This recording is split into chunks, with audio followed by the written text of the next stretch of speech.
Bienvenue dans les podcasts de l'Oasis à Morges.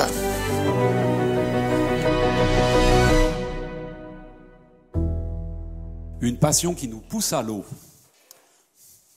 On va se jeter à l'eau ce matin. Ça va ?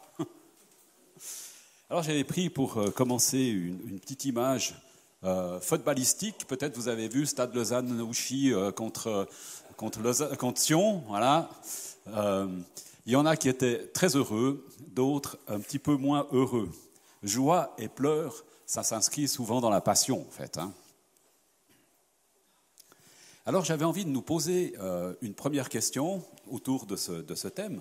Comment va ta vie avec Jésus ? Comment va ta vie avec Jésus ? Est-ce que tu es déçu de Jésus ? Ou bien joyeux ? Qu'est-ce qui te rend joyeux ce matin ? Je suis sûr que vous êtes venus tous avec un cœur débordant de joie. Non ? Oui ? Je ne sais pas. Qu'est-ce qui te fait sauter de joie ce matin ? Ou alors qu'est-ce qui t'empêche, sauf bien sûr des conditions physiques, de sauter de joie pour ce que Jésus a fait pour toi ? D'ailleurs, de quoi Jésus t'a-t-il tiré, sorti dans ta vie, au moment de ta conversion, avant, après ? De quoi Jésus t'a fait sortir ? Est-ce que ça te met dans la joie ? Ou pas ? De quelle ornière, de quelle vie es-tu sorti ? Quand Jésus m'a sorti de mon ornière de vie, moi j'étais dans une vie qui n'avait pas de sens en fait. Je ne voyais pas d'objectif, j'étais juste... Et puis tout d'un coup, cette rencontre avec Christ, ça m'a donné une autre orientation, complètement une autre orientation. Le rejet, il y avait des choses comme ça dans ma vie qui ont été comme balayées en fait. Et ça m'a mis dans la joie et ça me met encore aujourd'hui dans la joie. Alors même si je ne suis pas un hyper extraverti, dans mon cœur ça saute de joie en fait. Ça ne se voit pas toujours. Qu'est-ce que Jésus amène de réjouissant dans ta vie, de rafraîchissant ? Qu'est-ce qui te passionne dans ta vie avec Jésus ? Il y en a des questions.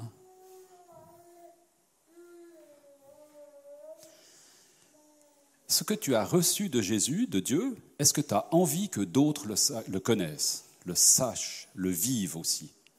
Peut-être différemment, bien sûr, alors selon leur vie et leur moment de vie. Est-ce que tu as envie que d'autres connaissent ce Jésus que tu connais ? Je vois que vous hésitez à dire oui parce que vous sentez le piège arriver. Alors j'aimerais vous rassurer, il n'y a pas de piège en fait. Vous savez que Jésus prie pour celles et ceux qui vont le connaître au travers de nous. Vous savez, il y a cette prière de Jésus, où on la voit malheureusement moyennement, dans Jean 17, j'ai pris quelques extraits, c'est Jésus qui dit « Je prie pour eux ». Je ne prie pas pour le monde, mais pour ceux que tu m'as confiés, car ils t'appartiennent. Il dit ça à son Père. Que ma gloire se manifeste en eux. Que sa gloire de Jésus se manifeste en eux, en vous, en nous. Maintenant, je viens à toi et je dis ces choses pendant que je suis encore dans le monde, afin qu'ils aient en eux ma joie, une joie complète. La joie de Jésus dans nos cœurs. Vous la sentez venir ? Oui, moi je suis sûr. Alors, fais qu'il soit entièrement à toi par le moyen de la vérité, ta parole est la vérité. Comme toi tu m'as envoyé dans le monde, moi aussi je les ai envoyés dans le monde. Jésus nous envoie dans le monde. Je m'offre entièrement à toi pour eux. Jésus s'est entièrement offert à Dieu pour nous racheter. Ça s'appelle l'Évangile. Afin qu'eux aussi soient entièrement à toi. Vous voyez ? Il ne garde même pas les gens pour lui, Jésus. Il les remet à son Père, en fait. Il nous remet à son Père. Je ne prie pas seulement pour eux, mais aussi pour ceux et celles qui croiront en moi grâce à ce qu'ils diront de moi. Qu'est-ce qu'on dit de Jésus autour de nous. Oh là là, ce Claude, quelle horreur. Je vis en eux, tu vis en moi. C'est ainsi qu'ils deviendront parfaitement un, unis. Je désire que ce que tu m'as donné soit avec moi là où je suis, afin qu'ils voient ma gloire. Est-ce qu'on peut s'imaginer maintenant quelques secondes, là, on est dans la présence du Père glorieux, celui qu'on a chanté, ce Abba, ce Papa. On est dans sa présence glorieuse maintenant, en Christ. On bondit de joie. On bondit de joie. Je prie pour celles et ceux qui vont croire par nous, moi, toi. C'est nous, hein, pour qui il prie.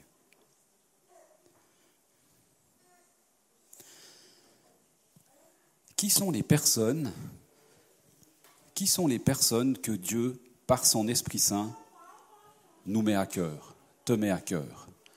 Je suis presque sûr qu'il y a des personnes comme ça, que de temps en temps on pense, on dit « Ah bah tiens, mon voisin, mon collègue de travail, des amis, des parents. » Je suis sûr qu'il y a de temps en temps, il y a des gens comme ça, de manière un peu récurrente, qui reviennent dans nos pensées. Vers qui est-ce que Jésus t'envoie? Alors ce matin, j'aimerais lire avec vous un texte qui se trouve dans Acte 16. C'est Paul qui va être envoyé par Jésus vers une personne. Et on va voir que le chemin que Jésus lui fait passer pour aller retrouver cette personne est assez particulier. Alors on va lire ce texte dans Acte 16.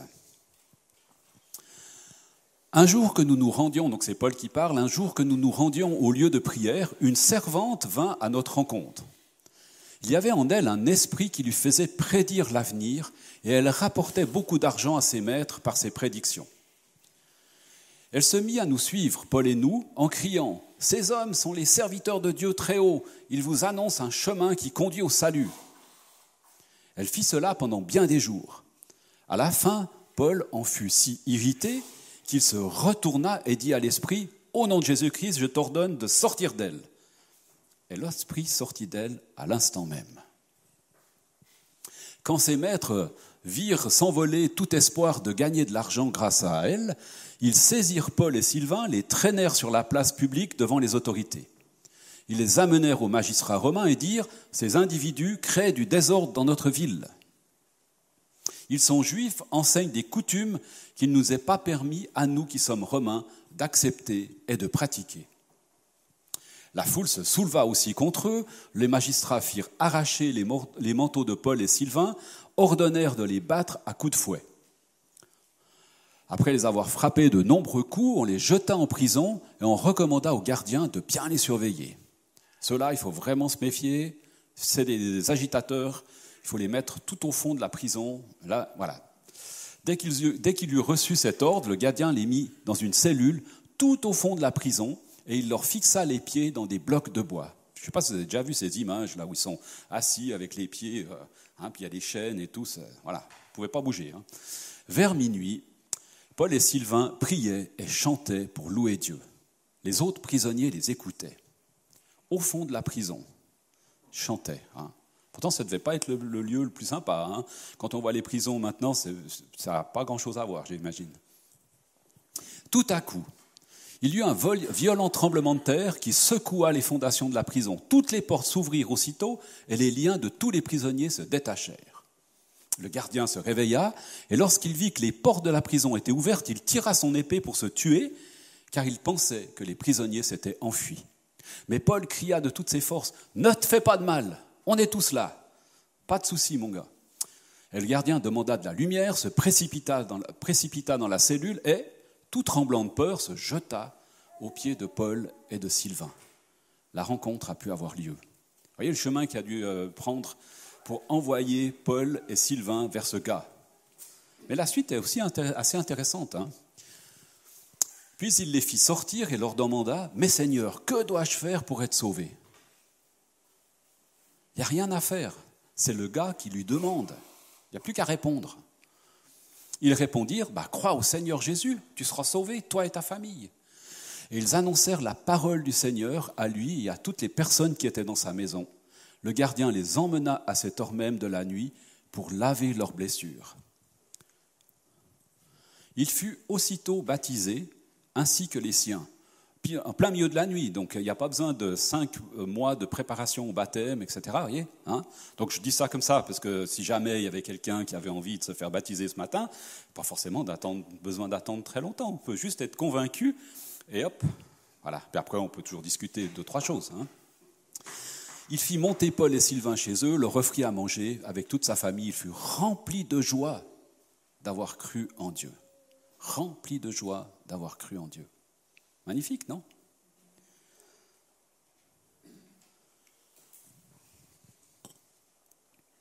Alors je vais continuer avec mes questions embarrassantes.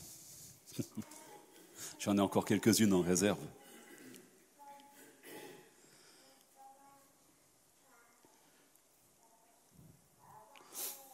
Je me suis dit, en réfléchissant, peut-être que je suis un peu comme ce gardien de prison.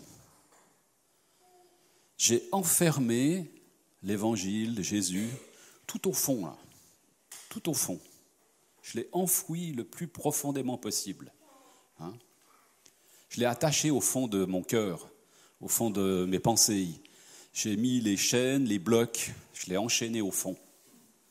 Peut-être j'ai fait ça dans ma vie.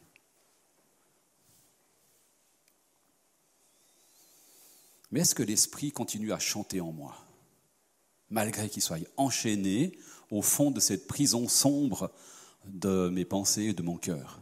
Peut-être qu'il continue à chanter en plein milieu de la nuit, qu'il nous réveille des fois. Même coincé, même entravé. Mais par quoi est-ce qu'il est entravé, s'il l'est?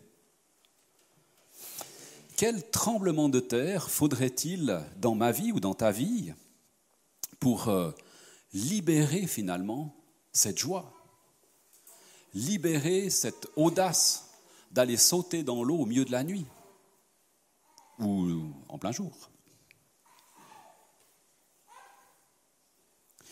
Quel tremblement de terre est-ce que j'ai besoin pour lancer ou relancer ma passion pour Jésus? Parce que je suis presque sûr que quand on s'est converti, en tout cas moi c'était mon cas, c'est quelque temps après, il y a une vraie passion en fait. Hein. On a envie que tout le monde connaisse Jésus en fait. On a envie que tout le monde connaisse celui qui m'a sorti du pétrin dans lequel j'étais. Je ne sais pas si c'était votre cas à vous. Il y en a qui sont d'accord. La vérité sort de la bouche des enfants. Mais oui. Sérieux?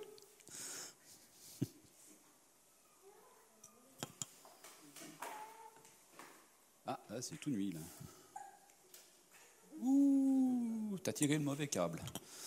De quoi avons-nous besoin pour nous jeter à l'eau? Ah, mais c'est quand même tout nuit, celui-là. Alors, on va laisser... Ouais, c'est pas grave.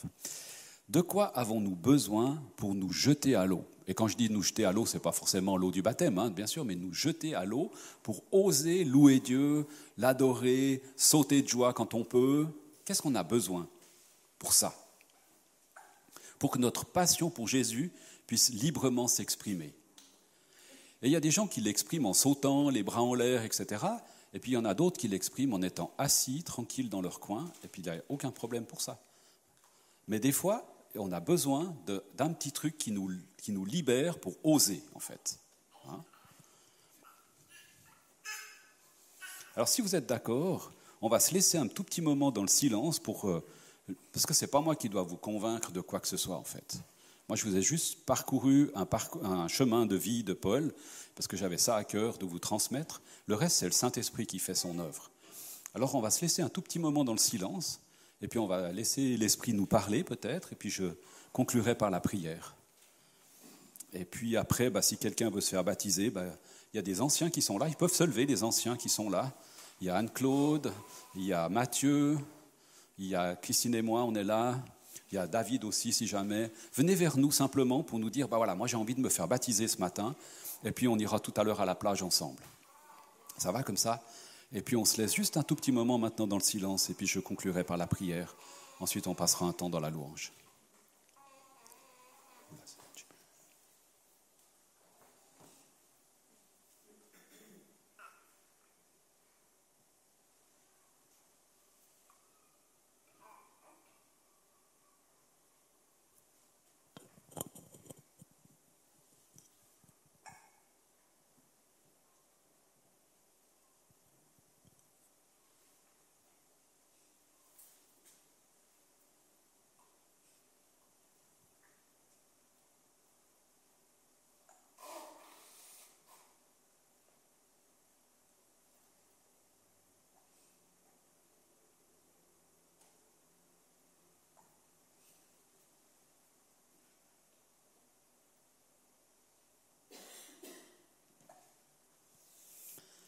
Seigneur, j'aimerais te louer et te bénir pour ton esprit, pour ta vie, pour nos chemins de vie respectifs, pour les endroits par lesquels tu nous as fait passer pour te rencontrer. Merci parce que tu fais une œuvre en nous, une œuvre qui est bonne, et tu nous appelles aussi à transmettre plus loin ce que tu nous as donné. Tu nous transmets ta vie, et puis tu appelles à ce que cette vie puisse se répandre. Depuis la Genèse, tu nous as toujours dit « croissez et multipliez ». Alors cette croissance, elle est interne et puis elle est externe. Et on veut juste être reconnaissant, Seigneur, que tu nous donnes cette occasion, encore aujourd'hui, de nous rappeler d'où tu nous as tirés, de nous rappeler où est-ce que tu veux nous conduire, vers qui tu veux nous permettre de rencontrer peut-être dans ces prochains temps, et pas forcément au travers d'emprisonnement ou quoi que ce soit, mais peut-être de simplement libérer au fait cette joie de t'appartenir, ce rayonnement que toi seul peux mettre dans nos vies. Et c'est vrai que des fois on vit dans des moments difficiles, mais même dans ces moments difficiles, on peut apporter des témoignages qui ont des répercussions impressionnantes dans la vie de ceux qui nous entourent. Je te prie simplement, Seigneur et Saint-Esprit, de venir travailler nos cœurs dans ces prochains temps, nous